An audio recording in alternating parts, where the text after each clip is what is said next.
Good morning or evening or whatever it is. We're obviously in a little bit of a mess here.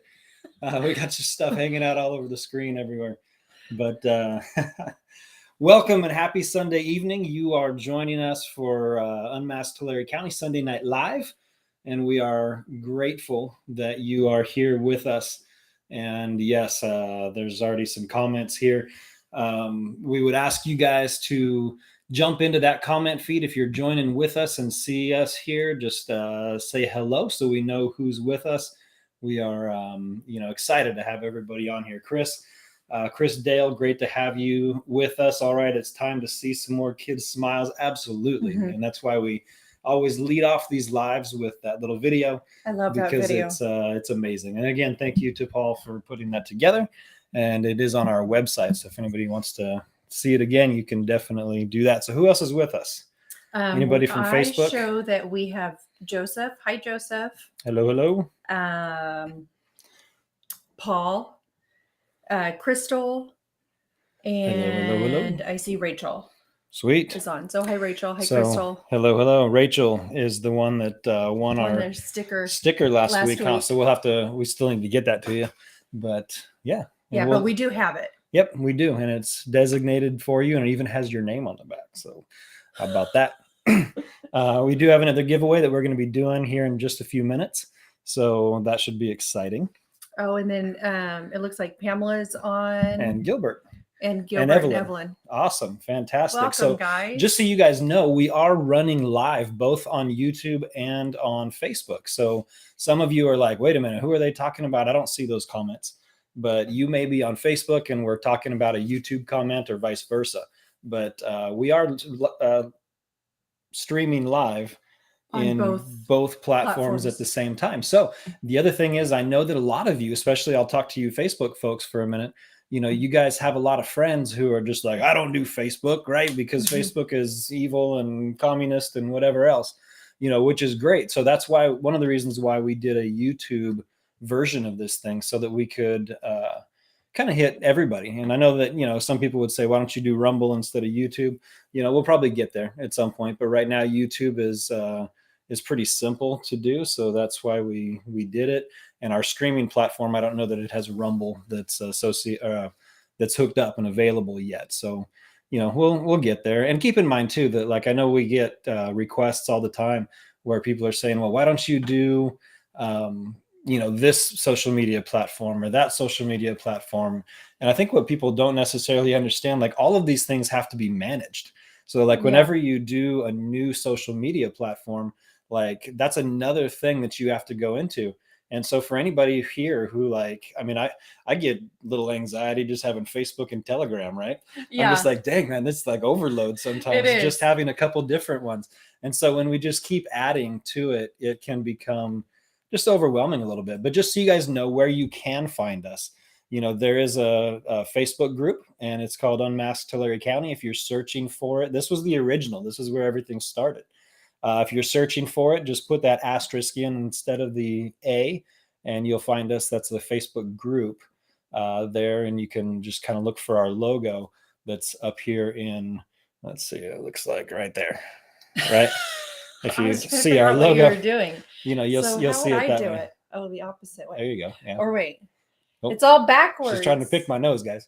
But anyway, so you can find us there on Facebook. You can also find us on Instagram. People have asked if we have an Instagram channel. For a long time, they thought we were a different channel that's in there, but we do have an Instagram presence as well. That's Unmasked Tulare County with the underscores.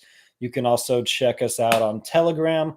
A lot of folks, prefer the Telegram platform because it's not censored nearly as much as it is on Facebook. And we'll talk about that in a second. But, that's a great opportunity and a place. We originally started that as just a backup. Yeah. Was it back in October or November? I don't remember when. When did Facebook go down? I can't remember. It was several months ago, and Facebook went down. Yeah, it was that day that all social media went down, and it freaked everybody out. Right? Yeah, and we were like, we need a way to be able to get a hold of people. If Facebook went down, we would lose all of our contacts. We would have no way of getting in contact, with anybody. And so then we actually made do you have that up, or do I need to pull that up? I don't have.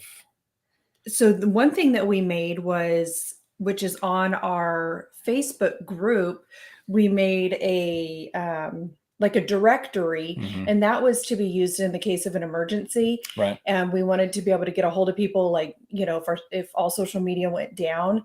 And of course that was prompted because of, when there was that social media outage, or whatever you want to call it. And, some of you who've been with us a long time and, are consistent on these things, you're like, why are you guys saying the same thing that you say every time? And the reason is because we do have new people joining us constantly. Like right now, we've actually got more people who are on Unmasked Tulare County YouTube than we have on Facebook, which is kind of crazy. I think that's because we're getting throttled on Facebook. But anyway, we have a pretty big YouTube presence tonight. And so a lot of new folks. So we kind of, repeat some of the same things for the newbies who come in. And, we're grateful for those who haven't joined us before. Yeah. So for those who are new to us, if you would like to, and if you're on Facebook, if you go to the top of the to our group page. Oh, I actually clicked on it. If you go to the top of our group page and scroll down where it says featured, you're going to see we will pin kind of pertinent information at the top. So if you scroll, it looks like it's the second option that's on there, and it says Unmasked Tulare County Directory Information. If you would like to click on that and give us, your contact information, you can. If you don't want to, then you don't have to. Then just don't click on it and don't give us any information. Yeah. If you click on it and you want to give us, let's say, your email address, but you don't want us to have your cell phone number, then just submit your email address. You can give us as much or as little or no information as you would like. Jimmy and I are the only ones that have access to it, and we actually haven't even used the information. Yeah. So it's a just in case kind of thing. It's just a backup. Right. That's there. We're hoping to kind of grow and maybe be able to start sending out like text updates, but that's not going to be from this list, because this list was made just without permission. Without permission. Yeah. Yes. Yeah. So anyway, we know that, a lot of us are kind of concerned about privacy and, don't want our information out there everywhere. So we try to honor that, to the best we can. Another way you can get onto like emailing lists, text lists, things like that, is to check out our website, which is www.unmaskedtularecounty.com. So if you go there, you can find all kinds of cool stuff. Our webmaster Paul's done a great job with that, trying to keep everything updated. And we have just a lot of information on there. That's where you're going to find like our naughty and nice list, which is a list of businesses who are friendly to our unmasked faces or not friendly to our unmasked faces. You'll find information about events, about school boards, a lot of the videos, pictures, and things that we've done, as a group. Yeah. And so, there's just a lot of great things. If you haven't been there, or if you haven't been there in a while, just log on to that website, check things out. But when you first log on, there's going to be a little box that pops up that says, hey, give us some contact info so we can keep in contact. So, that'd be a great way to be able to get email updates and text updates and all that fun stuff. So Anyway, just wanted to let you know we have all those things. Just the last one, I guess, was the YouTube. So if you don't mind, why don't you head over to YouTube? Those of you who are watching us there, you know how to find us, but click that subscribe button. That way you are notified when we are going live or when we have other videos or things that get popped up there. So it's great. I do that with several sites, or not sites, but channels that I pay attention to. You just have the subscribe button and then when something pops up. So anyway, that's how you find us. We're grateful that you have, and we're gonna do a giveaway. Yes, I like doing the giveaways. It's fun, isn't it? So it's kind of this is a little interactive time. We're going to give away. We have a few more of these. Go ahead and show what we got. So these are car, automobile, or whatever you want to put it on, kind of window stickers. And I guess you could put it on. Somebody was talking about putting on a laptop. Yeah. So that's great. I mean, you can put this on. How a lot of kids, they'll have the stickers on their. Yeah. So anyway, we're going to give one of these away. And the way we do it is we're just going to come up with like a random question. and you get one guess. So don't pull like an Elizabeth Vieira. I think I saw Elizabeth. Yeah, she said hello, friend. So Elizabeth is here. Hi, guess Elizabeth. every number possible so that you win. So just one. That's actually smart. It is smart. It's brilliant, but we can't let that happen. So anyway, got to keep it fair. But we're going to ask a question and just drop it in the comments. Now, again, we have both Facebook and YouTube. So I can see, the different people. And it's kind of weird because YouTube, I can see the usernames. On Facebook, all it tells me is Facebook user, and then I can see the comments. So that's why I'm on my phone, is because I'm looking because let me see what this button does. Elizabeth said, wow, put me on blast, Jimmy. I love you, Elizabeth, and you know that. I just had to rib you a little bit there. Side note, real quick, Ashley Ross said, hi, Ashley. I'm really actually glad that you're on here because we have some really cool announcements. Yeah. That I was actually going to reach out to you personally. See, up here it just says Facebook user. See, I can do like an overlay with comments, but how it just says Facebook user up there, that's what we see. Are you showing people? Oh, yeah, that's cool that you could do that. But yeah, you can do that. Anyway, so but Ashley said what? Ashley said that she wore her sweatshirt out yesterday and was able to hand out a bunch of cards. Oh, awesome. That's awesome. Great job, Ashley. So, hey, we're going to move along here because we actually have a guest that's going to be joining us in like 2 minutes. You guys, some of you know Greg Meister, and he's going to join us and just kind of talk about a situation that's been going on in Porterville. But I have him slated for 7:15, which is like 2 minutes. So we got to hustle. So anyway, we're going to ask this question. If any of you want this window sticker, jump into the comments real quick. And the first person who gets the right answer is going to win this window sticker. So what was the question we decided to go with? We have 2 kids. We have 2 boys. Yes. So right now we're going to talk about the oldest one. Yes. Who's Jisaac. He's our senior at Mission Oak. Yes. So he was born in the month of May. Of May. Yes. But what day in the month of May was he born? So you have 1 out of 31 chances to see if you can get this right. What day of the month was our oldest son Jisaac born? In the month of May. Not his due date. When was he actually born? When was he born? So you can drop your comments and we'll see. Oh, wow. Look at 2 people both guessed. Oh, the first 15. Oh, hang on. So Lil Red Kitty on YouTube. Oh, wait. She got in just before whoever said it on Facebook. I have 2. Joseph said it on Facebook. Oh, Joseph. Because I thought he. Just a second late. So the answer is the 20th of May. Mm-hmm. That was actually the 3rd guess on my feed. This is Pamela Silva. Congratulations, Pamela. You've got yourself a new window sticker for your car. So we will put your name on this thing, and next time we see you, we'll give that to you. So congratulations, Pamela. Thank you, everybody. So somebody had 5:18. I was like, how's that one guess? I was thinking 5 and 18. She was saying May. You're right. May is the 5th month, so that makes sense. Anyway, good job, guys. Good job, and congratulations to Pamela. And Rachel's birthday is May 21st. Nice. Very cool. So anyway, I think these things are fun. A lot of times we're very serious on these. We gotta slow down a little bit sometimes and just have some fun. So thank you guys for your participation. Good effort to everybody, and congratulations again to Pamela. All right, so we're going to move into a discussion here. I think I'm going to reorder things just a little bit to bring Greg on about the time we said. We want to honor his time because I know Sunday nights can be busy for people. But I wanted to bring, let me see. I'm going to try to get Greg on here right about now. Oh, howdy. Hey, Greg. Hey, how's it going? Good. So you brought a guest with you, it looks like. Yeah, it's an authentic endorsement from Donald Trump. Wow, that's amazing. That's fantastic. It says, figure out how you could get him to show up at your house like that. That's pretty cool. Well, we're pretty tight, you know. It says, I fully endorse Greg Meister for Porterville District 2 City Council. He says he's the greatest. I right? fully endorse. Yes, absolutely. That's funny. Good deal. So just for everybody's sake, I wanted to bring Greg on. Porterville's had a big week this week. There's been a lot going on.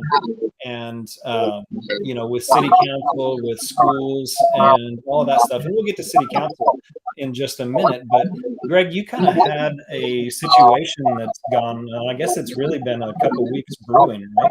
But wanted to bring you on, let everybody in the county kind of know what's going on and what's happened. So if you want to just maybe walk us through what your story is over the last couple weeks. Well, my oldest daughter, she's in the 7th grade. She goes to Sequoia Middle School here in Porterville. She came to me and said, "Dad, I am not going to wear a mask anymore." And I said, "McKinley, you have my full support." And so she started to stop wearing the mask, and she had some teachers. It's funny because there's some teachers that just don't do anything about it. They say, "Hey, it's, you know," I think they look at what's going on in the schools and they're thinking, "Man, we got kids that can't even read or complete a paragraph or do basic math, but we got to force them to wear a mask and pay attention to this all day." So they've kind of leaned off and said, "I'm not going to be forcing kids to do that." And then you have some teachers that are I don't know what else to call them other than like Nazis about the mask, right? They force it, and it's, "You got to put your mask on." And so I decided to back her up with an email to the principal stating that my daughter will no longer wear a mask. She's not a mere creature of the state, and as a parent, I'm exercising my parental rights, and my daughter, as a citizen, is exercising her civil rights. Yes. Also constitutional rights. Right. So what ended up happening? You submitted, and I guess I'm getting some feedback. So Greg, when I'm talking, I'm going to mute you and see if that makes any kind of a difference. But so you basically, made the decision, this is not going to work anymore. We're going to do something about this. So what happened when you did that? Well, so she went, I gave the letter Wednesday 2 weeks ago, and so she went Wednesday, Thursday, Friday without a mask. Nothing was done. Monday, this last week, she went to school without a mask. Nothing had happened, and then I got an email from the superintendent stating that they were going to take action. And I got that at 5 o'clock, and 8 o'clock that next morning, Tuesday, they segregated her. They moved her into the office by herself. No one in there for half of the day. And then they brought in a male teacher alone with her in this conference room where she was totally segregated, shamed, awkward, for a teenage girl being in a room with a male that she don't know. It's got to be somewhere against the rules. I don't know exactly how to go about it all the way with that. But then, so she was segregated Tuesday, Wednesday, Thursday, and Friday. And I got back with the superintendent. Well, in between there, they enrolled her in AB 130. And if you don't know what AB 130 is, it's independent study. Right. And so they enrolled her into independent study without my permission, without ever having a parent-teacher conference, without me signing an affidavit to enroll her into independent study. They just took initiative and did it on their own. And we refused that. I let him know, no, that's not an option. And Friday, he wrote me a letter saying that she was going to be unenrolled from Sequoia Middle School. Wow. So basically, you've got a situation where you guys as a family had made a decision, a choice that, it's not in the best interest of my daughter to be masked at school. And so you let the school know in writing that, you guys are violating our rights to have her attend school. And the response basically was, okay, you can go on independent study, which is, what we probably figured was going to happen. And when you refuse that, they just said, okay, well, then she's no longer welcome at this school. Am I getting that right? Yes, you are. Yeah, I it's funny because she's not in his email, he doesn't say she's expelled, but she's unenrolled. And so I'm trying to figure that out. I'm like, well, what does that mean? So I'm going to bring her to school, of course, on Monday and see what's going on. I need some paperwork. Have Yeah. you expelled her? Show me where she's unenrolled. I need that paperwork. I would also like all of her files. Mhm. They're making this up as they go. Yes. They don't know what to do with it. And your daughter, I know we've talked a little bit about this, but she, troublemaker kid, straight D's and F's. I mean, is she somebody who has struggled in school, or? She has never been in trouble in her life. She's in all advanced classes, and she's got straight A's. And what's really disgusting? She was supposed to get an academic award Wednesday, and they stripped her. They stripped her of this academic award. They said, McKinley, you cannot. They just didn't give it to her. Wow. And we have emails saying that she's supposed to get it, and then they just said, well, no. And it's actually like a medallion because it's a prestigious award at the school, I guess. Yeah. That's crazy. So, I mean, go ahead. Oh, I was just, that was kind of what I was saying. Yeah, she's a great kid. She is a patriot. One thing I'll tell you, she is not a victim in this. She's not a martyr. She's a patriot. Yeah. I'm so proud. Her and my wife and myself, we are so proud of her. I mean, taking a stand like this, it just takes such guts, Yeah. Especially for a teenage girl, right? So you have so many, and we've talked about this kind of at length, is that it seems to me like this whole COVID process with the masks, with quarantining, with all that, has especially hit a lot of teenage girls really hard, because a lot of them, get into an insecurity phase, right? Where they're trying to figure out who they are. The masks help them hide, and we know just from several friends who've said there's been this huge uptick in mental health issues with teenage girls. And that's the specific category that just really breaks my heart. I mean, my heart's broken for everybody, right? All the kids who are dealing with this, but specifically that age. And I think as much of a situation as where this sucks, like this really sucks, like kudos to your daughter and kudos to you guys. But I mean, for her to make the decision to stand up and say, you know what, I'm going to stand for what's right. And even if it costs me something, I'm going to stand for what's right. Because I'm sure that she is proud to have earned the medallion that she's earned. I'm sure that she's proud to be able to do well in her honors classes and go and achieve the things that she's achieving. And this is a situation where, your belief system costs you something. And, I don't know. I'm incredibly proud that she would stay the course even when she realized it was going to cost her something. So great job on her. Yeah, she this year they were learning about Rosa Parks, and we talked about that at that time before this even became an issue. But there was a I guess it's kind of like a mandate for Black people to sit on the back of the bus, right? And Rosa Parks said, no, that's outside the color of law. Mm-hmm. That rule is null and void. I have constitutional rights. Just because I'm Black doesn't mean I have to sit on the back of the bus. Right. And so she sat on the front of the bus and made an uproar, right? And this, it's really, she's made the comment, this is my Rosa Parks moment. Mm-hmm. This is so big. Mm-hmm.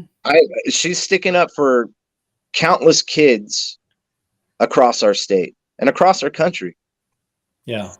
Yeah, and that's good for her. It's fantastic. I mean, I think that unfortunately she's kind of the scapegoat in all of this, right? And I'm sure she didn't necessarily want it to go this way, but the fact that it has, I know, will inspire lots of people. And kind of transitioning into that, one of the reasons I wanted to have you guys on is, you decided you're not going to just take this laying down, that you're going to protest and you're going to fight back. So do you want to take just a couple minutes and kind of tell us how we can help you in this upcoming week and what you guys kind of have planned coming up here pretty quick? Well, this tomorrow we're going to be protesting out front of her school. We're going to be handing out flyers to the parents and calling on them to take a stand. You got to think right now, the face masks are a joke.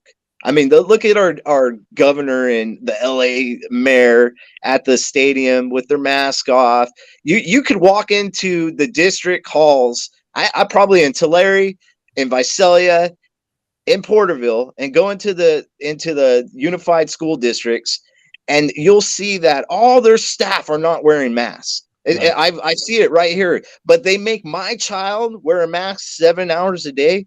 What it comes down to is they're programming our children to be obedient slaves for the future. Sure. And that's what it really is. I don't see it any other way. We know the masks don't work, right? Yeah. It's the percentage of it's actually stopping the virus. It's bad science. Yeah. And really, so, go ahead. Sorry. No, you're okay. It's, you know, it's causing more harm than good, because I mean, it's an exhaust and you have it covered up. Sure. And you're just breathing that. And it doesn't take a doctor or a scientist to figure out that that's just not healthy. Yeah. And yeah. So what are you guys doing in response, Greg?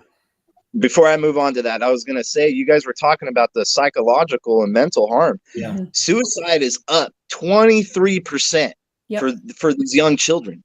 23%.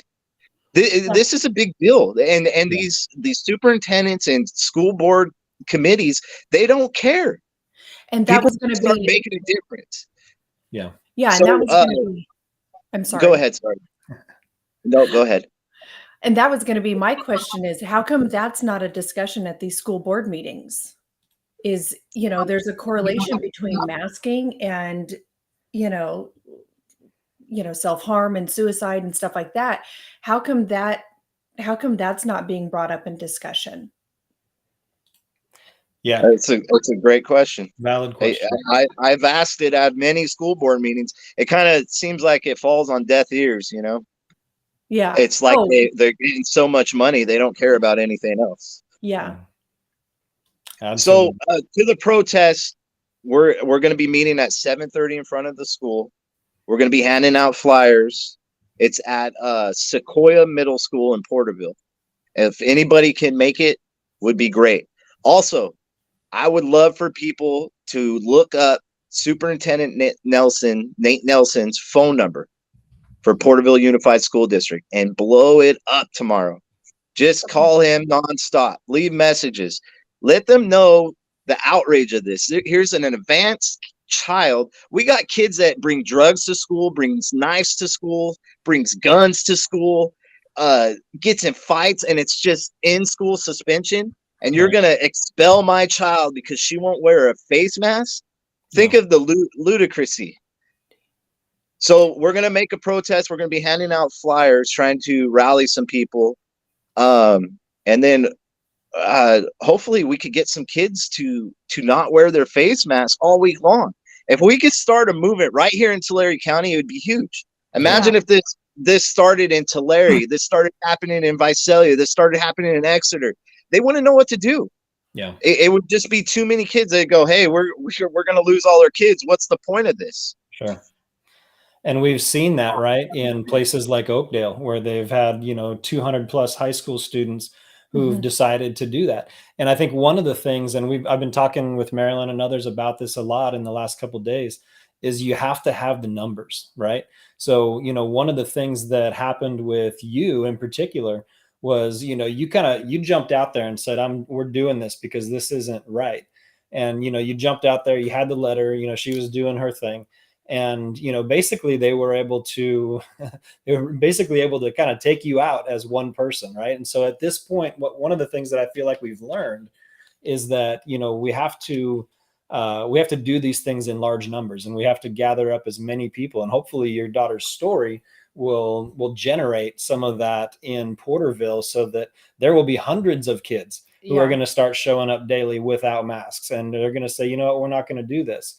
And that's kind of my hope for what goes on here, is that a negative can be turned really into a positive in this situation. Yeah, exactly what you said, man. Superintendent Nate Nelson is making an example out of my daughter. Yeah. This is malicious, and it's because I've been speaking up at school board meetings and city council meetings too. You know, I've voicing my opinion. Our leaders have failed us, have completely failed us locally. Yeah. Yeah, absolutely. Hey, so something else. Oh, go ahead. No, you go. Okay, something I want to inform people about. So take this stand, right? If you're ready for your child to be maskless, if your child is ready, take this stand and educate yourself. There is it's called Parents and Educators of Freedom, and it's parentsofreedom.org, and it's Gary G. Creep. He's an attorney at law, retired judge. He is taking on this lawsuit. It's Let Them Breathe versus Gavin Newsom. Okay. Give me that website one more time. Say that again? I said, can you give me that website one more time? It's parentsofreedom.org. Oh, org. .org. Okay. Yes. I'm going to throw this on here if I can. Boom. How about that? Yes. Go there, educate yourself. It's an 8-page document, but this is a lawsuit that's already happening. And I've actually, I'm trying to reach out to this because I think McKinley's case is a perfect plaintiff case for this. Everything they have done is right here. It's right here, and they have violated my constitutional rights, my parental rights, and my daughter's civil rights and constitutional rights, because my daughter's a citizen also. Yeah, absolutely. So you're going to be protesting in front of the school tomorrow, right? You're asking for people to show up with signs. Now, if they're going to make signs, your daughter's name, you spell it without the E, right? It's MCAINLY. Is that correct? That is correct. Okay. So hopefully we can get some folks. I know I've heard of several people who are planning on going from various parts of the county. So I'm hoping that you're going to have some great support there. So I would just encourage everybody who's watching, if you have some time tomorrow, you said 7:30 out in front of the school, and the address has been posted in the comments here, so you guys can grab that and get over there, try to show some support, because what's going on here is not right. And I've seen the letters that you've posted that have come from Nate, and that guy is a special type of superintendent. I mean, I think he is definitely one of the corrupt ones who stands firmly opposed to what we're doing and stands firmly in support of just all the craziness that's happening in our school districts and in our government in general. Yeah, Nate Nelson is tyrannical in nature. Yeah. He is trying to strong arm my daughter, my family, and he doesn't realize the fight that we have, because we are patriots. Right. We won't die over. Yeah. So, if you can't make it, blow the phone up. Call all day. Leave messages. Let them know that Tulare County, this isn't acceptable in Tulare County. Yeah. This isn't acceptable anywhere, but especially this isn't LA. This isn't San Francisco. This is Tulare County. Yeah. Yes. And it shouldn't be happening. Yeah, this is our home, right? We're not okay with it coming this close to home. Yes. Yeah. So one other thing that before we let you go, I wanted to just transition into city council in Porterville. Now, I think everybody who has a pulse who's in this area is understanding what happened several weeks ago. And when Ray Dean was arrested, Greg, for those who do not know, was the cameraman on that video that's been seen thousands of times now, hundreds of thousands of times when you count TikTok and all those other things. Yeah. So, I mean, we know that it's truly gone viral, which is great, just in the sense that, we want these kind of things to get out there so people are aware that they're happening in places like Tulare County, places where you wouldn't expect this stuff to happen. So Greg has been involved in city council and speaking to them, as well as the school district, and just all of the craziness that's happened. As we've gotten to know Greg, we know that Greg's a patriot, and he understands that, this is a country where the government is of the people, by the people, and for the people. It's not a tyrannical government. It's not, a communist government. It's not any of those things. We understand how things should be. But all of this stuff has kind of gotten you to the point as you've dug more into this. The second thing about Greg that I know is Greg's a man of action. And you guys have seen, just in the story here, he said, hey, I don't like what we're seeing at the schools. And so, we're submitting this letter and saying this is not going to be okay. But all of this stuff that's happened, Greg, has led you to kind of making a life decision that you're going to get off the couch and try to do something about it. Did you want to kind of tell people what you're planning on doing with city council? Yeah. I'm going to be running for city council district 2. That's the future plan. Try to stop just the corruption. I mean, here you got to, the abuse of power. It's an abuse of power on all levels. But so, for one, I went and I spoke at city council meeting the 18th last month. Right. And that's when Ray Dean was arrested. And I went in and I spoke about them shutting down businesses.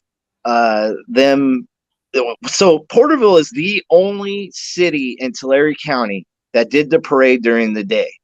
The Christmas parade. The Christmas parade, yes, correct. And the reason why they did it is so they could run vaccination booths. They paid SJVC $50,000 that day to run a vaccination booth. So they stole the lights from the children of Porterville so they could run vaccination booths in our town. And I highlighted that. And you would think that's when they try to stop me, but no. When I talk about therapeutics like ivermectin and hydroxychloroquine, I get shut down by the mayor. And the crazy thing is there's this guy sitting behind me, and he starts making this, when I start talking about therapeutics for COVID-19, he starts making this gesture. Well, no, it was first time out. Yeah. And he's trying to get the mayor, and then he goes cutthroat, and then he starts going like this.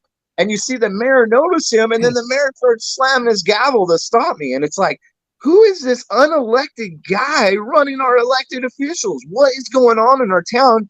And why is he trying to censor therapeutics? What is really going on, right? So I go and I sit in my truck for an hour after, because that was it. You get public speaking at 5:30, and then the agenda starts, or the city council meeting starts at 6:30. So I didn't know Ray Dean until this night. And Ray Dean's the 75-year-old woman that was arrested for her mask like this. Yeah.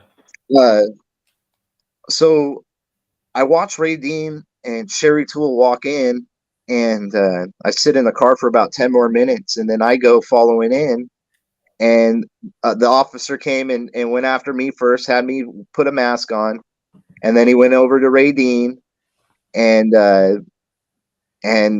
forced her, and she complied. She complied. Sherry Toole left. She could feel the demeanor of the officer. Yeah. And not 10 minutes later, I'm recording this senior officer arresting a 75-year-old woman. Unbelievable over a mask that's under her nose. Wow. Which is insane, right? And so the interesting part about how that kind of ended up working out was that, you took the video went viral, and we had hundreds of people that were getting ready and saying, we're going to show up at the next board meeting and we're going to let everybody know that this is not okay. So, as we're basically making these plans and figuring out peacefully, of course, we're not going to go burn the place down, but we're going to let them know, that it's not okay that what happened happened. And mm-hmm. So in response, the city made an announcement all of a sudden, didn't they? Yeah, they announced that they were going back to Zoom because of COVID, even though the COVID numbers are down from the last 3 months. It is ludicrous. It is a complete abuse of power, and this is exactly why I'm running for District 2. Wow. One of the reasons. It's the actual last reason, right? But It was such a great turnout. I mean, how many Zoom speakers were there? Probably, I don't know, 20, 30. And the it was public amazing. comments were fantastic. I mean, people, it was just one right after the other, just letting them know, like, really? Like, our governor can go to the playoff game and not wear a mask, but Porterville, city council can't have their meeting in person. I mean, it was completely ridiculous. And I think the public came forward and let them know that what they were doing was not okay. And in my opinion, it seemed like it was kind of a way for them to hide, you know, and not kind of face the truth. Yeah. But we let them know that we're still going to speak out and you're not going to silence us. And I mean, that was such a good night for me. I wish I would have popped some popcorn because I was just sitting, and the nice thing is that I was sitting in the living room watching it or listening to it. And I was just probably wearing my lounge clothes like I always am. And I never had to leave my house. I didn't have to drive all the way to Porterville. Yeah. So I was like, okay, joke's on you guys. And I think one thing that was made mention, which I'm still trying to figure out myself, is when they, started, silencing you, with this and whatever actions they were doing. And he said that you were not a doctor and that you're not able to prescribe these things. Yeah, that you're not allowed to even make mention of these things. Well, the mayor's a cosmetologist, so he's not a doctor either. And he's promoting something that's not even FDA approved and is still under an EUA. So there's that. Right. Yeah, I asked him that after Ray Dean got arrested. I was able to make it back in there, and I said, you stopped me in the middle of my speech and violated the Browns Act and my First Amendment right to tell me that I'm not a doctor and I'm not capable of talking about medicine when these medicines have been around for years, right? Yeah. And they're proven to work, and the evidence is out now. So, but then he's able to give an experimental shot to 12-year-old kids and pay them $100 to take the shot of our tax dollars too. Right. By the way, it's ludicrous. It's crazy, and it's unbelievable. I don't know how else to put it, and that's why we have to take a stand. Every single one of us has to start doing something. Right. Yeah. And I just want to say, kind of going back to your daughter, McKinley, I know we kind of moved to the city council meeting, but, we're going to keep the pressure on Porterville Unified. But I think that Mr. Nelson owes you guys a huge apology. And after this is all said and done, they need to make sure that she gets that award, that she gets that medal. Yeah. That should not go. She earned that. That is hers. Yeah. I'm sorry. I just needed to say that. That's ridiculous. Yeah. I want his resignation. Sure. Oh yeah. An apology isn't enough at this point. This man has abused my child. Right? He has abused my child. And I mean, he had her segregated in an office by herself. And now he's expelled her for not wearing a mask. This is where we're at in Porterville. We have mask police, and now we have mask superintendents who think they're kings of the school, and they're not. Yeah, I think they need to be reminded. Right. And it's one thing to hear about it happening like in LA or New York, maybe even San Francisco and stuff like that. But in Porterville, like, really? And it's like, yeah, you guys, it's in our own backyard. And I think the thing, one of the takeaways for me is it seems like within our county right now, Porterville is kind of ground zero for a lot of this crazy stuff that's happening, right? So we see it in the schools, we see it in city council. One of the things that kind of took me back on the city council meeting was at the end when all the different board members who were there, city council members, got to give their own little spiels. And specifically, the guy that you are going to be running against spent his entire time talking about just promoting the vaccine and saying everybody just needs to go out and get vaccinated. We need, we've given all these opportunities for people to go get vaccinated, blah, blah, blah. So everything that might be happening in the county, he decided that was the most important thing, was just to peddle the vaccine in his 2 or 3 minutes to be able to speak. But, the thing that encouraged me about Tuesday night at the board meeting was the council meeting, was the support that came in from all over the county for you guys. And that was really, to me, kind of one of the big takeaways, because I was listening to the speakers and it would be, I'm so-and-so from Visalia. And, here's, what I have to say about this. So-and-so from Tulare.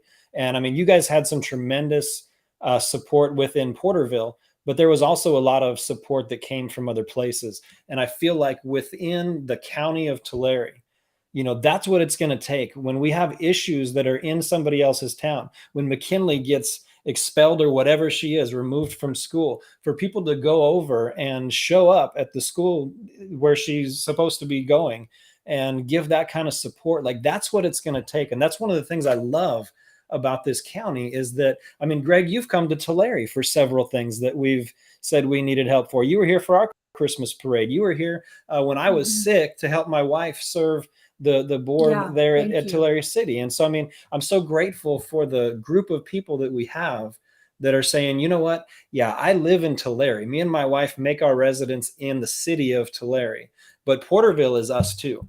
Exeter is us too. Visalia, Woodlake, any of these places where this stuff is happening is us too. And so I just want to, again, encourage everybody to mobilize out to these places where we have these issues. Right now, it seems like a lot of the issues are centered in Porterville. And, let's get out there and definitely show our support for what's going on. Yeah, Porterville has gone so far to the left. It's crazy. And that's why it's this way. I think the whole of Tulare County is more conservative. But what it comes down to, and what you were just talking about, how we have to help each other. Yeah. We are united, right? In that sense. And without helping each other, we're not going to win this fight. We're just not. So we got to step up in Visalia, help Visalia. Visalia's got to come and help Porterville. Porterville's got to help Exeter. Exeter's got to help Tulare. And as one united people, we will take back our county. Yeah. Yes. Absolutely. Yeah. And it's a long-term fight, and so it's not something that we're going to do in a day. It's not something we're going to do in a week. We're going to have to take this thing back. And one of the things that I really appreciate about you, Greg, is that you see a need, you see an opportunity, and you're willing to step into it. Yeah. And that's one of the messages that we've had, especially recently, is it's time to do the things. Because we can complain, we can whine and moan and complain and stuff all we want to. But if we don't do the things, we're never going to see the change. And so, I'm extremely grateful to have gotten to know you. Unfortunately, it's been through a crazy circumstance, but I'm really grateful that you're somebody who's willing to stand up and do the things. We are the spearhead. Yeah. Yeah. That's real quick. Oh, go ahead. No, that's what I tell everybody that comes out, and so you can sit on the computer and write stuff on Facebook and Telegram and Instagram and all the social media platforms, but if you don't get up and get out to these meetings, get out to city council meetings, get out to the school board meetings, then you are doing nothing. You have to get up and make a presence. We have to give out the affidavits. We have to unite. And as a majority builds, and think of this, I always love looking at our founding fathers. It was only 3% of the people that started the Revolutionary War. Yep. That's all we need in our county. It's 3% of the people to step up. Yeah. Let's go. Absolutely. That's great. I don't mean to be distracted here, but we have another guest that's going to join us, and I don't see her video yet, but there she is. So this is Tracy Henderson, and Tracy is an attorney. We met Tracy up in Sacramento. We went to the Capitol to protest on the 3rd. Tracy was one of the speakers. She's been working on this with her group, and I'm going to let her talk a little bit about what they're doing. But you happened upon our feed tonight, and was commenting in there. So I text Tracy, because I got her number up in Sacramento, and said, hey, why don't you come on with us? Because she had some stuff to say, I think, to Greg and probably to all of us. So Tracy, welcome, first of all. Well, hi, you we're happy guys. to have you this with is us. so random. I'm just literally was laying in my bed and looking at Facebook because I've been banned for 30 days now. And I got your messages. So thank you. This is so much fun. How are you guys doing? Well, we're doing, I mean, probably better than Greg's doing. Greg, I did put you on mute so we don't get the feedback. So if you want to say something, just raise your hand or whatever. Well, but, so we're trying to censor you. So as to Greg, you guys, and sorry if I didn't mean to cut you off, but as to Greg, so Greg, under the law, they cannot kick or suspend a child unless they meet the clear and present danger standard. Do you know that? Have you seen that statute? It's Education Code 48900. You should go read it. Go Google it. And the clear and present danger standard is things like drugs, guns, violence, vulgarity, bullying. It's not a smiling, healthy child. So they've exceeded their authority, the school district, and they need to pay for that. They cannot suspend her. So Ed Code 48900. Okay.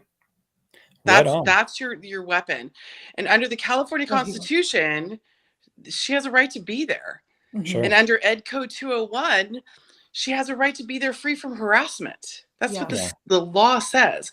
So my recommendation to you is to file a government 911 claim. Isn't that ironic, you guys? Right. Government Code Section 911. And basically what you're saying is she's been discriminated against. Right. And under the civil code, medical condition discrimination, because I bet you $20, it's because she's not vaccinated, didn't wear a mask, right? Whatever it is, in their mind, if she was vaccinated, would she be treated differently, right? So it's a $25,000 civil penalty. So the way you get their attention is you file those government claims. And you don't, and it's a precursor requirement to filing a lawsuit against the school district for money. And you don't have to follow through necessarily, but I'll tell you, you guys get 50 people to do that, and they're going to have to tender it to their insurance. And this is not bonds for the win. God bless those people. It's not UCP complaints, none of that. It's an actual legal step that's in the law. It's in the code. Make sense? So that's my recommendation to you. She's been discriminated against. Yep. And you don't have to put the amount, right? You can put 25,000, you can put 25,000 plus attorney's fees, you can put whatever you want. You can put nothing. But we're doing a government claims Zoom. California Parents United is on Tuesday at 7. So if you want to learn how to file those, I'm a lawyer. I walk you through it, and then I spend 25 minutes answering parents' questions. But we're doing it on Tuesday night. I think it's at 7. If you email me at caparents with an S united at gmail.com, I'll send you the Zoom link. But I am so proud of your daughter. Like, you have to hug her. Seriously. Yeah. So Tracy, can I ask you one more time to give me that email address? Yes, CA as in California, but CA parents with an S united at gmail.com. Okay. And we'll post that in our comments here. And Greg, I'm going to take you off mute for a second. I know you wanted to say something. And again, the only reason I'm muting is we're having some sound feedback issues. But Greg, what did you have to say? Well, for one, I was there in Sacramento when you spoke, and you were passionate, and I loved it. Second, I didn't know about this 9/11 government code. I'm going to look it up. I would love to get emails with you and show you my messages with Superintendent Nate Nelson and myself. I think you're going to love the letters that I sent. A man locally here named James McMurtry helped me put those together, and really he's the one that put them together. But these guys have gone out of their way maliciously to attack my daughter, and they need to pay somehow. And you're right. I can't figure out, because my daughter's entitled to a free education, and I can't figure out how he's able to unenroll her without my permission at a school that I enrolled her at. Yeah. So he can't. That's the point. Yeah. And I get the question, and sorry, you guys, I'm on my phone. I don't know if I'm the one causing the weird noise problems, but he can't. And I get the question often, well, Tracy, if you're right and they're breaking the law, why are they doing it? Well, they're crazy. They're delusional. They're ignoring the law. They can't do that legally. And sometimes the only option, unfortunately, in California is to sue, right? But this government claim form is a step before that because lawsuits are expensive, they're stressful, they're scary. This should get their attention. And if you get enough people to do it, they have to tender it to their insurance. And I don't know if you guys understand the power of that. So parents' rights groups have been in a power struggle with CDPH since August, right? We started, I don't know if you know this, so stop me if you already know this, but we had 15, 20 school districts. We were rolling them. We got them to do a non-enforcement policy, right? I have PowerPoint presentations, I have letters, board members all said, okay, because the CDPH guidance only said you had to develop a protocol. They didn't say what that protocol had to say, right? So logically, you can say, okay, we have an enforcement protocol, but we're really not going to enforce. So CDPH got wind of that, and they sent a lawyer around, an insurance lawyer. And I know a lawyer who knows the lawyer. So this insurance lawyer said, okay, we're going to scare you into compliance. And one of the ways we're going to bully you or scare you into compliance is to tell you that if you don't enforce masks, you get sued because a child got an adult sick. We are going to not pay for your defense attorney when you get sued, and we're going to cancel your insurance. And school boards went, ooh, scary money. It's completely illusory because you're never going to prove the element of causation, right? Little Johnny has COVID, and teacher Susie comes to school the next day with COVID, and she's going to claim little Johnny gave it to her. Well, on the way to school, teacher Susie went to Starbucks, pulled her mask down, went to the bathroom, didn't wash her hands, came to school, taught 5 classes, hugged her colleague in the lunchroom, allegedly without a mask, right? Went out for drinks with her girlfriends, met a guy, came to school the next day and says, or the next day she's sick, and she's going to say, student Johnny gave it to her. You're never going to prove causation.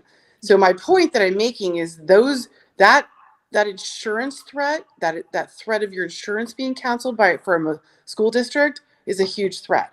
So if us parents say, well, let us show you the real threat. You've discriminated against my child. Under the civil code, it's $25,000. If you try to push us into a medical experiment without our informed consent, that's another $10,000 to $15,000. So here's your government claim. That's a claim you actually have to tender to your insurance. They may go, wait a minute, we're on the wrong side of this. Does that make sense, you guys? Yes. Mm-hmm. So you've been doing this for quite a while. And I think when you and I spoke in Sacramento, you said that as close to us as Clovis, you've got a group of parents in Clovis that are walking through this process now, right? So I actually have, so as the founder of CPU for free, I just happen to be a lawyer. So the value add that I offer to the world is legal rights, right? And the coolest part about that is that the law is on our side. A lawyer never goes to trial or court with all of the law on their side. We have so much on our side. So it's been a gift from God for me to be able to use my skill set and give it to parents. Sure. So I have groups in Marin, Southern California, Clovis, Placer, Yolo, everywhere. And two of the groups, Santa Monica Parents United, Santa Monica Malibu, and South Bay Parents Push Back have filed a writ. And I will be happy to send that to you guys if you send me an email. Okay. We also have a couple other groups of parents who are going to file a writ over in the Placer area. And this writ is putting your money where your mouth is. It's basically, and you guys have to tell you that the rumor on the street is Newsom's worried about his campaign, right? So he may pull by March, he may pull the masks. The emergency order. God, please. Right. But he's got another thing up his sleeve. He wants our children to test twice a week, maybe, which is another whole issue. Right. So this whole thing may be moot, but we filed a writ that says under the Administrative Procedures Act, which is like wonky administrative law. It's like boring stuff, like getting a driver's license. In order for you to get a driver's license, remember I mentioned this at the rally, you have to take the written test, you have to take the driving test, right? And then you have to get a little plastic piece of plastic card, and then you have a driver's license. Well, under the Administrative Procedures Act, CDPH failed to follow similar guidance, similar rulemaking steps. So because they didn't do that, this guidance is just a recommendation, and there is no legal effect to it. There's no force and effective law. It's not a mandate. But the propaganda campaign they've unleashed on our schools makes your superintendent, Greg, believe that it's a mandate. So we are attacking that. And the angle that we're going at, and if when I send you the writ, if you read paragraphs 40 through 60, the abuse that these kids are suffering is intense. Sticking a 10-year-old in a square outside because he won't wear a mask outside, and he has to stay there all recess. Really? Double masking a kid, and then the teacher pretends she didn't notice. I have another client whose 11-year-old was forced to mask outside during PE, passed out, cracked his head open. So just so you know, that there has been a lawsuit filed on that issue. Yeah. Well, yeah, I would imagine. So one question that we just got in the comments, Tracy, is what your opinion is of the process that like Bonds for the Win is going through, and actually going after the surety bonds of these, because we've kind of taken a not necessarily A, B, C, or D, but sort of an all of the above approach. In that, I'm all for using bonds if that's going to get us where we need to go. I'm all for using government claims if that gets us where we need to go. I'm all for going to the grand jury if that's where it gets us to where we need to go. So we're kind of pursuing on several different levels, but just wanted to get this is maybe for me, because I've been hearing a lot about bonds and Bonds for the Win recently. I just got out of a kind of a bad COVID pneumonia sort of situation, so I'm not as well read right now on that kind of stuff. But just, can you give me the 1 minute synopsis on your take on the bonds process? So I'm part of a group of lawyers, legal coalition. I'm also on the text thread with all those guys, Nicole, Gary Kreef. The consensus right now is that we're not sure it's going to work in California. Okay. But like you just said, honestly, I have a board member for California Parents United, and I have some local friends, my group here locally, that are trying it. Yeah. So I haven't done the deep dive research. We've done our FOIA requests. I think, honestly, the Bonds for the Win, if you look at it, it's for it's elected officials. Right. So my superintendent's not an elected official. Right. So that's not going to work. And my superintendent's the Nazi. So, and it sounds like it's Greg, right? Greg's superintendent is the Nazi. So that wouldn't work on him. But others think there's some sort of good faith bond or insurance, and there's an oath issue. I know you said 1 minute, so shut me up if you want to, but I support freedom fighters. I call the people who are doing the common law stuff freedom fighters. Yeah. I'm a lawyer. I have to work within the system, but I am holding the hands of the freedom fighters. I'm offering any support I can, making sure their credibility isn't damaged by what they're doing. But I'm not sure it's always going to work, right? No. But at the moment we have to go 1776 on this state, the freedom fighters are my best friends. The Navy SEALs are my best friends. Right. So they're welcome in my home, and if they want me to rewrite their letters for free, I will do it. But I'm not sure it works. I just don't know. Does that answer your question? Yeah. And so with the bonds specifically, I mean, that's what we're talking about. We're talking about going after school board members, city council people, folks who would have to carry those bonds. But, and the other thing is I kind of look at it like, hey, if we hit them from all fronts, I told our school boards here locally, I said, look, you guys need to understand what's coming. We're going to bring the fire in 2022. And if you decide that you're not up for this, I understand that, what the school board situation is right now is not what it's been for the last several decades. If you're not up for that leadership challenge, like, you can resign and there's no hard feelings. But if you choose not to, we're going to come after you. And, that's through every constitutional aspect that we have. And so anyway, I kind of wanted to get your thought process on that and just kind of see where you're try it. Just see what happens. Yeah. I think you're going to have a problem unless they're electeds, right? The school board, you can go after their bonds maybe, but I haven't heard a success story yet. Okay. But it definitely went viral. So how those guys went viral is something we all have to figure out. For sure. Well, thank you, Tracy. I appreciate you coming on with us. Again, you said Tuesday night at 7 p.m. you're doing a Zoom. How would some of our our folks get involved in that? Is it going to your website and finding information? Is it emailing you? What's the best way Just to get email me, caparentswithans united@gmail.com. I'll post it on the website as well, and then you still have to email me. And I have, some new board members, so I have help. I'll make sure you get the Zoom, and then we spread it around. Fantastic. Well, thank you so much for just spur of the moment jumping on with us. So we're very grateful for that, and Yeah, that great was to awesome. Thank great you to so talk much, to you again. Tracy. God bless you guys. You too. You All right, too. we'll talk later. Okay. Well, welcome back, Greg. Did you have any final thoughts? I think before I'm seeing that this live is going a little different than we expected it to, but did you have any final thoughts before we turn you loose and move on? Man, that was fun to listen to, huh? Yeah. Right? She was excited. Yeah, I'm definitely going to get in on that Zoom call or Zoom meeting. Yeah. caparentsunited@gmail.com Tuesday. Yep. Absolutely. Yeah. Cool. Well, Greg, again, I wanted to thank you just for coming on with us.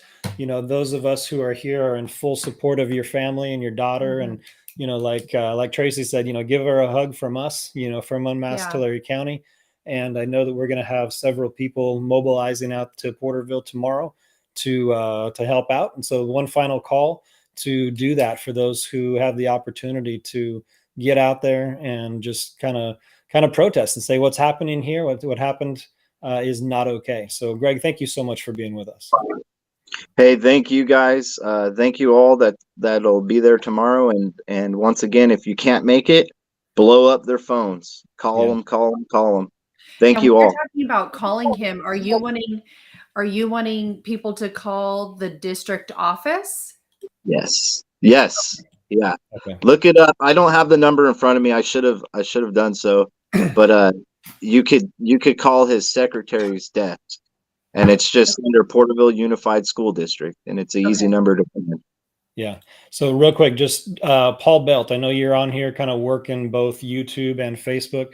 Would you mind looking up the number for the Porterville Unified School District and just dropping that into the comments? That way people have it if they decide to go that route and just call. Hey, thank you. Right on, Greg. All right, brother. Well, we love and appreciate you and everything that you're doing. Again, Greg Meister for Porterville City Council, seat 2. That kind of got lost in the conversation here, but we're going to be hearing more from Greg at our freedom rallies at different places, because we need guys like this to step into those roles and preserve our freedom, right? The role of government is simply to preserve and, the freedoms of the people. And so, we need to get back to that. And guys like Greg are one of the ways that we do that. So thank you. And we'll talk to you soon. Hey, thank you all. God bless you all. And God bless our great country. Absolutely. Thank you, sir. We'll talk to you soon. Bye, Greg. All right. Well, that was fun. That kind of went a little different than we expected it to, but yeah, that was a fun surprise. Yeah. I was like, what? Yeah, that was great. So, we had initially planned, I called Greg and I said, hey, do you want to come on with us tonight? Because I can explain your situation, but it might be better just to have you and you can explain it yourself. And he's like, yeah. I said, just 5 or 10 minutes. We'll kind of do a little interview. And so now I see that it's about an hour into what was supposed to be 5 to 10 minutes. So anyway, thank you guys for sticking with us. I feel like that was great information from Greg, also great information from Tracy. That was a fun surprise that she came in. So just so you guys know, we went to, you probably heard about us talking about the Sacramento trip, right?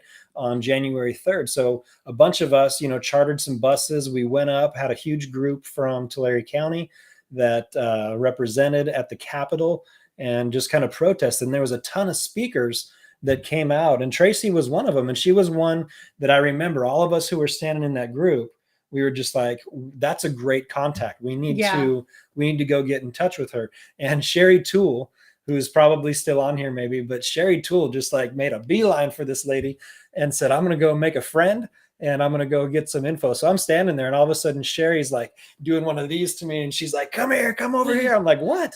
And she says, I just went over and I met Tracy and she wants to talk to you. So we were able to go in and like make that contact. And I was impressed with some of the stuff that she's doing here with government claims. And I love the fact that it was something that was different than the other avenues that we're doing. And so just, I believe in, obviously we believe in God and we believe in what he kind of ordains to do. And right before we got on here tonight, Marilyn and I prayed. It was as we do right before every live. And we just said, God, like, let this live video go the way you would want it to go. And, right after Sacramento, I got sick. So I haven't been able to reach out to Tracy the way that I wanted to. And lo and behold, she pops up on our thing and we were able to bring her on. So, it's just cool the way God works, and we appreciate that. And so, we'll be asking probably a handful of you volunteers. You can raise your hand to join that Zoom meeting on Tuesday night, get some more information about this process, government claims process, filing that writ, and exactly what that means and all of those things. So anyway, yeah, that's great. And now we are, an hour and 12 minutes into this live. So I'm trying to figure out what to do with the rest of what we wanted to talk about here tonight. Do we just power through? And I understand some of you are going to have to go. Maybe you can watch the replay if you have to get to bed or get the kids to bed or whatever. But I think we're going to just kind of stay on course. This may end up being a much longer live than what we normally do. But I think some of these things are important. What do you think? Oh, yeah. I think we have some important stuff going on this week that we need to address. Yeah. So just real quick, and we're going to power through some of this stuff. So if there's questions, go ahead and drop them in the comments, and we'll try to address as we can. One thing I did want to mention, just in week in review kind of stuff, is there was a letter that was sent to me this morning that came from Sundale Unified here in Tulare, or I guess Tulare County, from their board. They decided to write a strong letter to the state and basically say, look, we're not cool with what you guys are doing. You definitely need to reconsider and allow for freedom to be represented in the decisions that are made. And you need to allow local school boards to make the decisions that you are trying to arbitrarily make for all of us. And so it's a great letter. Sundale's a great school and school district. And it is posted. I posted it on our Facebook and on our Telegram page. And so I would encourage you guys to check that out. It's a good thing. I would also encourage you to send an email over to the district. And if you just go to their website, I'll probably put in the comments, how to get in touch with them. But it's important for us to thank the ones who are good. Yeah. Right. We so oftentimes focus on the districts that are not doing the things. But when you get some that are, like Kingsburg a week or two ago, put out a great letter that, needed our support. Now we have one in our county, in Tulare County, who has done the same. And I think reaching out to them and just letting them know that, hey, we appreciate what you're doing. We see the fact that you are actually leading and you're doing stuff with courage. And we appreciate that. So, just sending a quick email or a quick note that just says thank you, I think is definitely appropriate. Yep. Right? Yep. Okay. So just moving on, a lot of you have seen our various posts in our different groups about a notice that went out digitally, which I think is fantastic, through a company called Jotform, which is kind of like a DocuSign sort of situation. But it's basically a digital form that you can just click on. I mean, it takes less than a minute, right, to actually do that thing. It's quick. Fast. So you can click on that, and what it does is it sends this document via email to all kinds of different people within the county. And so I was talking to Jim Manley. So Jim, I don't know if you're still with us there, but Jim, I love Jim. We call him Doc. And he's the guy who's been putting together, or having put together, a lot of our documents, the legal notices, the affidavits that we're going through, which I'll talk about in just a second. But he's been putting these things together, and he got one of these done digitally because I'd had a conversation with him, and I said, look, I'm being told by superintendents in the area that there are groups in some of our cities that are opposite of us, who are, organizing emails and different things like that, are basically saying we support all the mandates, we support the masking, and we want all of these things. And so they're saying, there is information and emails and phone calls and stuff coming from the other side as well. So anyway, when I told Jim this, Next thing I know, he's got this jot form thing put together, and he said, you know what we'll do is we'll send this out, and it'll be a way that people can just digitally sign. It's going to go to the County Board of Education. So like Tim Heyer, those guys, like his board at the County Office of Education, that's going to be primarily who it goes to. But it's also going to get emailed to the big superintendents of the big districts in the area. So Visalia Unified, Tulare City School District, Tulare Joint Union, Porterville Unified, Exeter Unified. Like those superintendents are also going to be CC'd on these emails that go out. So let's just blast it out there to our people and see what how many we can get to sign this thing. So I'm happy to announce, I talked to Jim just actually Jim put a comment, I think, on our live, but we are up to 499 of these things being sent out. So what that means is that 499 of you have gone on there, you've filled out the little jot form, and it's basically what this notice is. It's kind of a notice saying, hey, we see what you're doing. You need to stop it. And it gives a whole bunch of legal backup as to why you are breaking the law, various laws. You need to stop it, and you need to prove to us basically that what you're doing is okay, and it's not just for the money. And so, you know, that's the document that we're sending out. But 499 of these have now gone A, to the county school board, B, to all the different superintendents, or many of the superintendents throughout the county, and also, you know, some other folks as well. And you can, Jim, let me know if I forgot anybody that this is getting sent out to, you know, which is great. So anyway, we're at 499, guys. So we need 500 of these, hopefully by the time we get off. Oh, wait. What was that? Marilyn grabbed the keyboard. Now we're Anyway. I don't know what I'm doing, guys. I let him handle all this techie stuff. How do I get that off here? Click on that right there. Let's see what happens. There we go. Okay. I was trying to reply. You just have to type a message down there. Oh, and that's it? Yeah. Oh, you can't reply directly from this deal. Well, what's that all So about? Jim's saying Tim Heyer, Tulare County Board of Supervisors, TCOE, and the sheriff are getting this information as well. So, I mean, this is going out to a ton of people. And what they're seeing is 500 of us have, you know, sent this thing out. I want to get this thing to 1,000, to be honest, 1,000 plus. And so you're going to see a second wave of us sending this information out. I want you to share it with your friends. I want you to send the link to your neighbors, to your family members, to your coworkers, like anybody who's in the area. And it doesn't even have to be Tulare County residents. It could be a resident of anybody in the United States that can send these things through that way. So it doesn't have to be people who have kids in the school districts, and it doesn't even have to be anybody who lives in the county. So let's spread this thing out.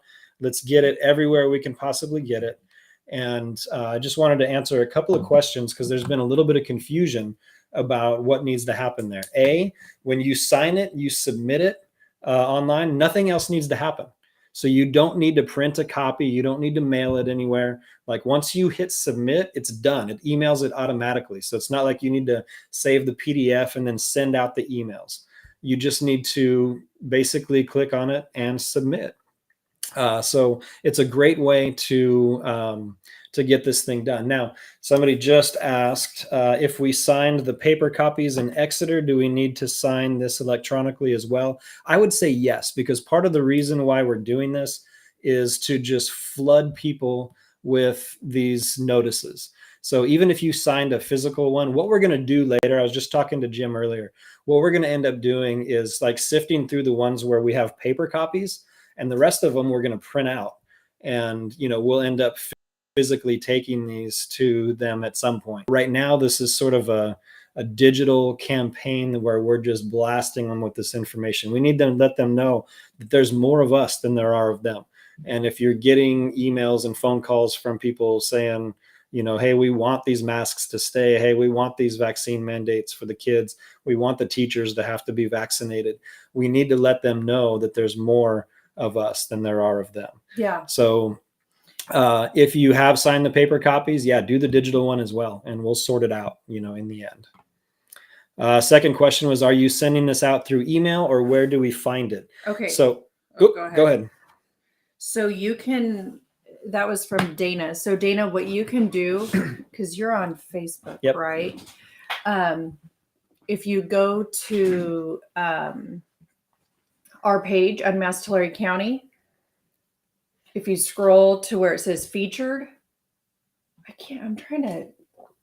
There you go. Jimmy shared a link and it says Tulare County Notice. All you'll do is click on that and it'll walk you right through it. Yeah, it'll seriously take you less than a minute. So yeah, it was so fast. I was like, wow, that's like the easiest thing I think I've you're ever like, done. oh man, I'm done. Okay, that's great. So anyway, it's a fantastic way. If you are not on Facebook, we do also have it in the Telegram link. Somebody had asked a few minutes ago about Paul, you're on it, bro. So thank you. On Telegram, like how to find our page. It's just Unmasked Tulare County on Telegram. So you can find it there. I'm going to ask on the fly, Paul, if we want to do an email campaign and just attach that link to an email that we send out. We'll try to have that done in the next couple of days. And excuse me. So we'll try to have that done in the next couple of days. And that way, if you are on our email list, if you're not on our email list, then it won't matter. But go to our website, get on that email list. That way we can get that stuff to you. Paul also just put that link in the YouTube and Facebook yeah, comments. so Dana, so if you look in the comments, Dana, under Paul and Debbie Belt commented where it says forum.jotform.com. If you just click on that, it'll take you right to it. So thank you, Paul, so much for doing that. Great. That's fantastic. Yeah. So anyway, it's good news. We've jumped up. I mean, we're almost at 500 right now. I think by the time we get off tonight, we'll be over 500 just from the people who are working on that and getting it done right now. But again, let's share this to our friends. Let's get to 1,000. I'd love to get to 1,000 people signing this thing. That would be fantastic. So anyway, let's do that. And again, thank you to Jim for putting that together. Jim, I know, is up all hours of the night working on this stuff behind the scenes. He's not, the speaker guy you're going to see out front, but he's a behind the scenes warrior. And, Jim, we're so grateful for everything that you've done, putting all this stuff together. So we love you. You are the man, and we definitely appreciate you. Talking about notices, affidavits, some of you might be like, what the heck are you even talking about? So there's a legal strategy that we're working on. This is a we the people legal strategy, not necessarily something that requires attorneys, but there's a process, with notices and affidavits.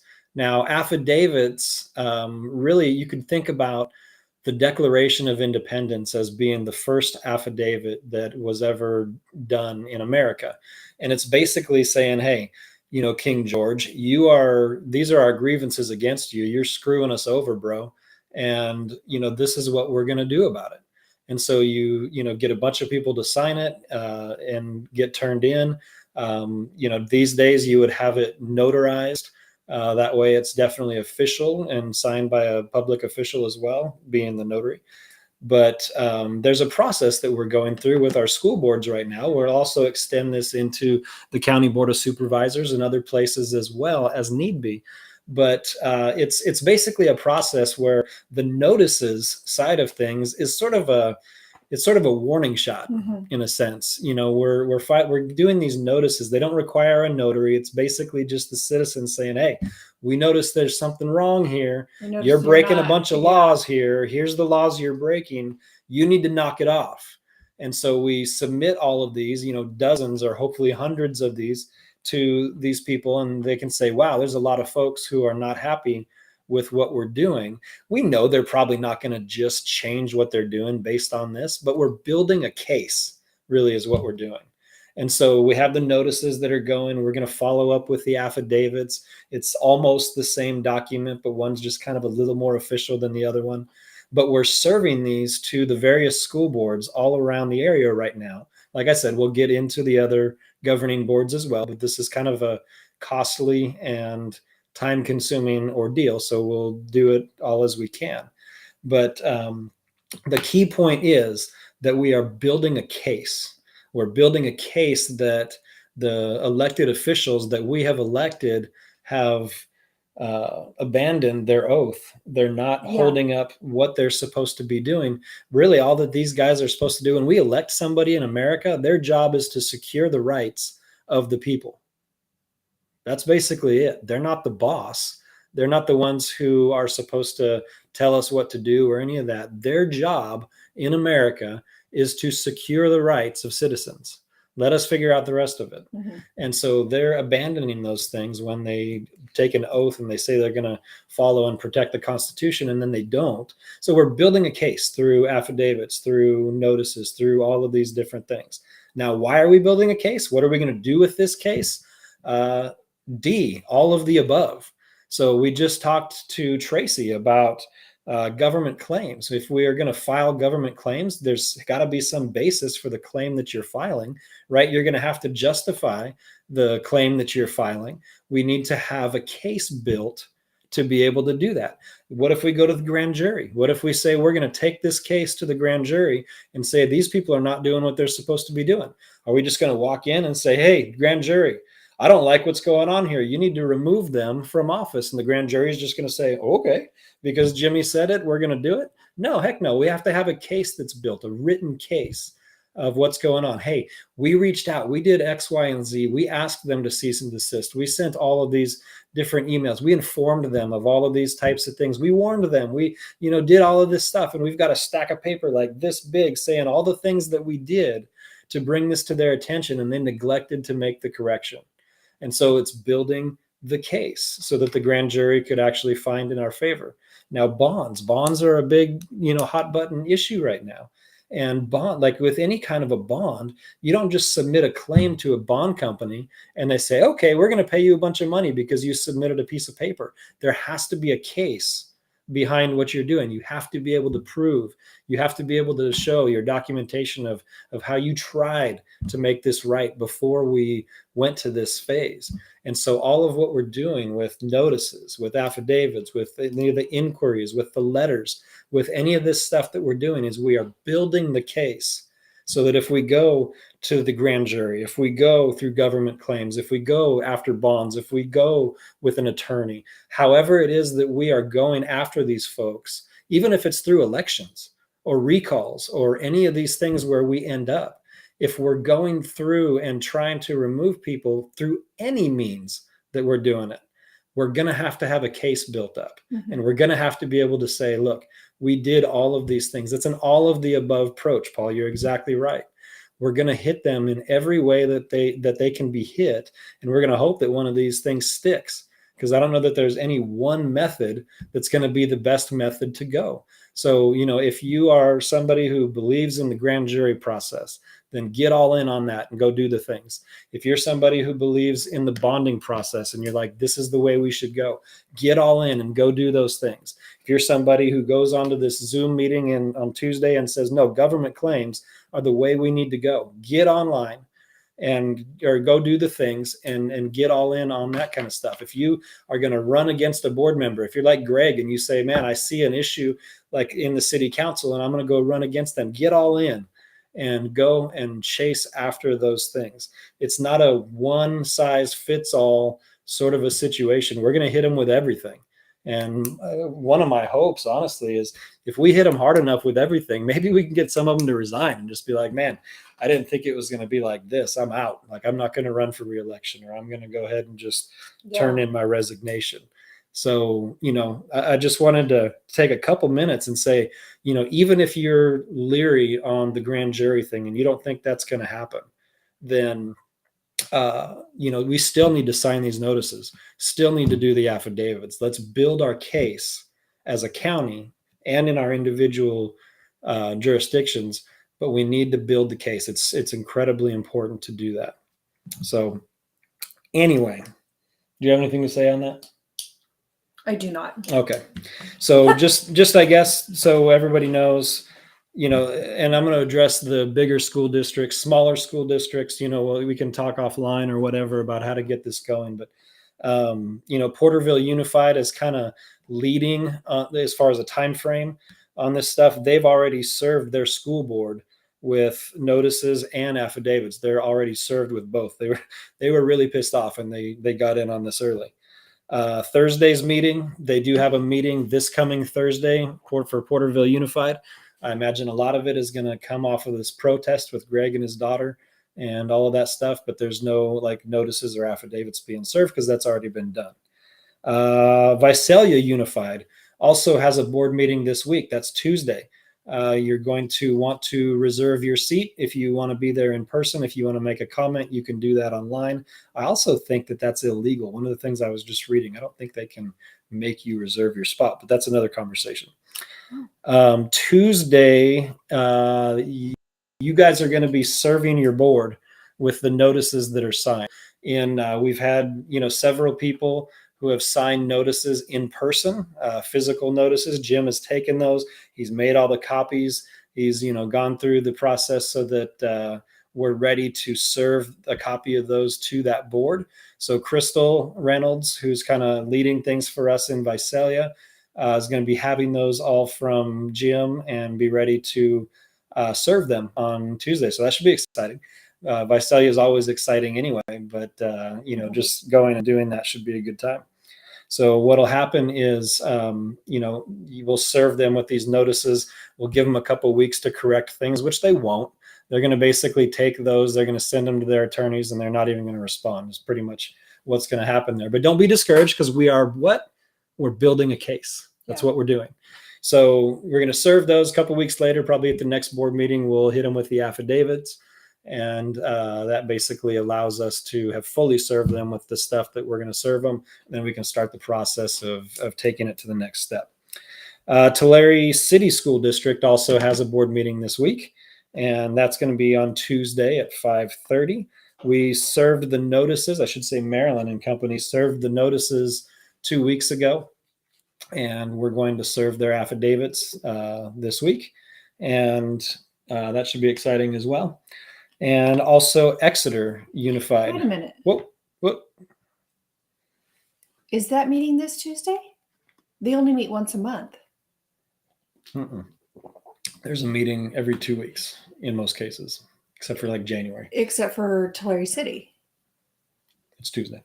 It is Tuesday? Yeah. Okay. Sorry, I'm confused, guys. Don't listen to me. It's getting late. It is kind of getting late. I'm actually kind of getting tired. So Tulare City, also Exeter Unified, is going to be serving affidavits this Wednesday. And so if you can be there and be a part of it. So that will be great. One thing is, Jim, I'm glad that you just reminded me, because I did not say this, but this is kind of a costly process. And there have been, some of us who've been just donating out of pocket to make this happen. I know, Jim, you've put a lot of money into this, and I'd love to be able to reimburse you for that, as well as those of us who've done printing and all that kind of stuff. But we'd love to see some donations for that. We are a nonprofit 501c3. So if you want to make a $10,000 donation, we would gladly take that and give you a tax deduction. Or if it's not a $10,000 donation, that's fine too. But you can go and, donate to the cause for all of this stuff. All of this stuff takes time and it takes money, unfortunately. And I'm not going to have time to get into this tonight, but we're looking to start a campaign where we just we're going to select a day, and the kids are just not going to wear masks anymore in Tulare County. We're going to need to get word out through every means necessary when that comes. And, that's going to take money. So I try not to get into your guys' pockets, because I know how annoying that is. But we are at the point where we need people to drop $20, drop $50, drop $100, whatever you can do toward the cause. And, right now, one of those causes is printing, because printing things in color, multiple copies of legal size paper, and then sending things out certified mail, it costs about $50 per, for the stuff we hand deliver and the stuff that we, have to mail out certified and everything. It costs close to $50 for each one of these notice affidavit processes. And so, and Jim put in here too, if somebody has access to a commercial printer and would be willing to donate some printing, that would be fantastic. Otherwise, you can donate. One way you can do that, go to our website, unmaskedtularecounty.com. Right there towards the top, there's a donation button through PayPal. We would gladly take that and use it towards getting this thing going. So Again, I hate, asking for money, but we are at the place where we're needing funds to do the things that we're doing.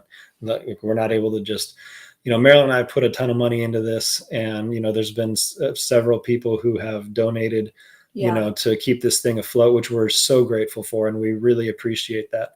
But, in a group of 2,000 people, we need everybody to kind of share that load a little bit, and we can make that happen. So grateful to anybody who would go to the website and make a donation. Yeah. And just to let you guys know, I'm sure you guys know this, but we don't take any sort of salary for what we're doing. Like, we do this all for free, because we feel like, this is what we're called to do. So any money that we receive from for Unmasked Tulare County goes directly to the cause, whether it's, printing or, whatever it is. Yeah. And everybody that has helped us, whether it's Crystal, who is one of our administrators on our Facebook group, or people that have just like done some research for us, or Paul, who has put in, I don't even know how many hours towards our website and always updating it and stuff. All of that has been donated. Yeah. They've donated their time, and they've been, completely generous with that. And so, yeah. I just wanted to throw that out. There's there's no for Unmasked Tulare County. Like when you give to the United Way or something, and it's like 12% of your actual donation goes to what you think it's going to. That's not going on here. There's no salaries, there's no overhead, there's no anything. It's all, come out of pocket for us and others who have donated that. So again, we're grateful to everybody who has made those either time, talent, or resource donations. And that's just it. Not everybody, might donate financially. I'm getting tongue-tied. Everyone might not be able to donate financially, but they might be able to donate their time. Right. And that's it's huge. Yeah, that holds a lot of value too. So don't feel like, well, because I can't donate money, I'm, right, I hold no value. That's simply untrue. Right. So right. Yeah, everybody has a part to play for sure. Exactly. So anyway, we would definitely appreciate whatever you can give. If you can give $5, let's do $5. If you can give 5,000, just wherever you are, we greatly appreciate it. All right, so I'm going to skip ahead here just because we've been on here for a long time. So sorry, guys. We have an announcement. We'd kind of been asking you guys to mark your calendars and sort of save the date, right, for February 26th, because we are going to be having a freedom rally. We're going to be doing something where we're going to bring everybody together. It's going to be a family event. We're going to get together. We're going to eat some food. We're going to enjoy each other's company. And we're going to have some amazing speakers lined up that are going to talk about all the different things that are going on in Tulare County, how you can get involved. We're going to have notices, affidavits ready for you to sign. We're going to have like California school choice petitions out there for you to be able to sign. And it's going to be a great event. So we've been bookmarking that, but we haven't really made all of the full announcement because we were waiting on some confirmations. But tonight we are ready, and some of you have seen this already, but we are ready to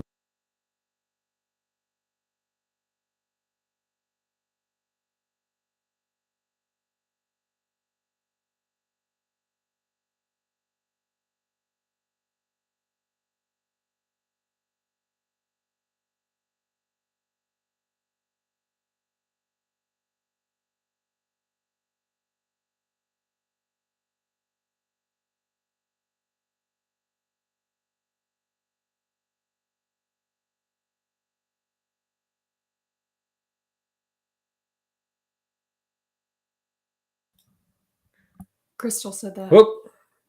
Oh, I think it was because okay, sorry. We're going to leave it like that. So we're back. Anyway, yes. So those of you who guessed where we were supposed to be, good job. Thank you for your red stars. Are you guys good now? Can you hear me? Somebody in the comments, give me a thumbs up. Let me know that you can hear. Can you hear me now? what I'm saying? Can you hear me now? I don't want to keep talking if nobody can hear me. So, nope, I'm back. You're back. Okay, Thank great. you, Elizabeth. Thanks, Elizabeth. You still there, even though I insulted you earlier. I'm grateful for that. Anyway, Mooney's Grove, the 26th. This is going to be a great event. So at noon to 3. So noon to 1 is going to kind of be a social hour. So we'll have everybody show up. It's a great opportunity to meet people that you see their comments and stuff on these all the time, but you've never actually met them. It's a great opportunity to get out there. It's one of my favorite things, is just meeting all the people that are a part of our group and that we don't actually know. And so it'll be great opportunity to go out and just hang out, eat some food. Right now we are planning on having food brought in from different vendors. Now there may be a chance, I'm going to let you guys in on a secret. A lot of our food vendors are pulling out because it's one of the Rusty Roots events that's going on that day as well. So we're going to, see who we have left. Mooney's Grove is weird about who they let in. You have to be like double bonded and licensed and like all this stuff for a crazy amount of money to be able to be like a food truck in Mooney's Grove. But we do have several that are lined up and several who haven't pulled out yet. But if we find out that like nobody's coming as far as that goes, it's going to become a potluck. We're going to just do this like a family style. And we're going to just ask everybody to bring something. We'll probably like tow a smoker out there and smoke some meat and do things that way, which I kind of think would be more fun anyway. But, that might be something. We'll let you know as soon as we can, if that's going to become the case. But make sure if you can, if you're not out of town or something, plan to be there, because we'd love to see, as many of these as we can. We've had a couple of these, like out in Exeter. We've done a lot of stuff in Exeter, but we've had several people be like, hey, are we going to do these like anywhere else? And so again, this one's going to be in Visalia. And so especially you Visalia folks, share with all your neighbors, your people who may not travel to Porterville or Exeter to do an event, but they might go to Mooney's Grove and they might want to just bring their kids. So make sure that everybody knows about this. There's a version of, if you look on either our Telegram or our Facebook page, there's 2 versions of this flyer. One is like this, and then one is black and white for printing. So if you want to print out 20 of those or 100 of those or 1,000 of those and just get them to everybody that you can, that would be great. And so, just spread the word. And just so you know, we're doing one on February 26th. The next one, we're going to be coming into Tulare in March. And then in April, we're going to be going to Porterville. And that's about as far out as we've planned right now. So in May, June, July, we may go into places like Dinuba, Woodlake, Pixley, somewhere along those lines. But we're going to try to bring this thing all around the county and just build momentum for this cause. Because guys, this is about masks. This is about mandates, but it's also just about government and how out of control government has gotten in general. And we need to take this thing back. So if we know that we're going to be in this for the long run. There's no shortcuts to making this thing happen and taking it back. So, these freedom rallies are going to be really important, especially going around the places and trying to get the local folks to show up. So just wanted to make that announcement that's happening. Again, noon to 3. Entry is free. Mooney's Grove, there's always been, an entry fee to get in. But we were able to strike a deal with, I'm just kidding. We didn't strike a deal. They are out of season right now. So there's no charge to get into Mooney's. I can confirm that because I went out there like on Wednesday or Thursday, and like their thing's not even open. It would take your money. So it's free. You don't have to worry about paying $6 to get in or whatever it is during peak season. So mark that on your calendars. Be ready to do it. All right. Somebody said, where do I find the black and white flyer? I sent it to her. You can find, there we go. So, but if you do need that, you can either check our Facebook feed or our Instagram feed. It's not Instagram, Telegram. One of those grams, our Telegram feed. We do need to share it on Instagram too. It's shared on Instagram, but it's just the blue version. So okay. You can reach out to us. We can get that to you, or just check those social media sites. All right. Whew, that was a lot of information. Yikes, guys. We're like an hour and 45 minutes. Hey, so 20 gold stars to all of you who are still with us. You all are amazing, and we're grateful for you. So Marilyn and I were talking about just these lives and just our movement in general the other day, and just saying, you know what, we need to really make sure. I mean, we're people of faith. We believe that we were called into this by God, not because we just decided we wanted to do it one day, but we felt like God said, hey, you guys need to jump into this thing. And, you know, and I believe God is with us. And I have several kind of confirmations from him that he is with us and he's going to fight for us. But we were just talking about renewing that conviction that God is going to be fighting for us in this. Like, we can't do this on our own. Even if we could get 100,000 people in Tulare County, we can't make this happen on our own. We need God, and we need to be directed by him, and we need to do things his way, not our way.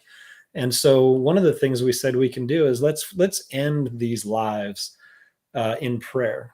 And, you know, we're hoping that you guys are with us in that. And I know not everybody believes in Jesus and believes the same way that we do, but, you know, truthfully, you know, this is God's fight, and we're just, you know, along for the ride and here to partner with him in making this thing happen. So if you would, if you're still with us, you know, we're going to end this thing in prayer. And so, you know, we may not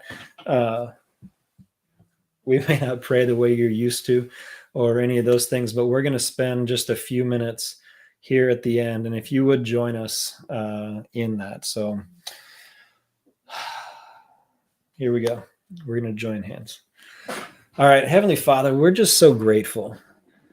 You know, a lot of times we focus on the negative. We focus on all the frustrations, all the craziness that's happening in the world. It's so hard to not just be consumed by that stuff sometimes. But I just want to start out and say we are grateful. We are grateful for you. We're grateful for your faithfulness. We're grateful for your love. Lord, we're grateful for our blessings. And even in the midst of craziness in the world, COVID world, all of this stuff, we're so grateful for the blessings. Like Marilyn and I, we're so grateful for our kids and the men that you're raising them up to be. We're so grateful for the group of people, our tribe that we've found and been able to form amazing relationships with, even in the midst of all of this crazy. God, I'm thankful that you have a plan and a purpose for our country, for our world, but also for our county and for our cities, that you have a plan. It's your plan. It's your perfect plan.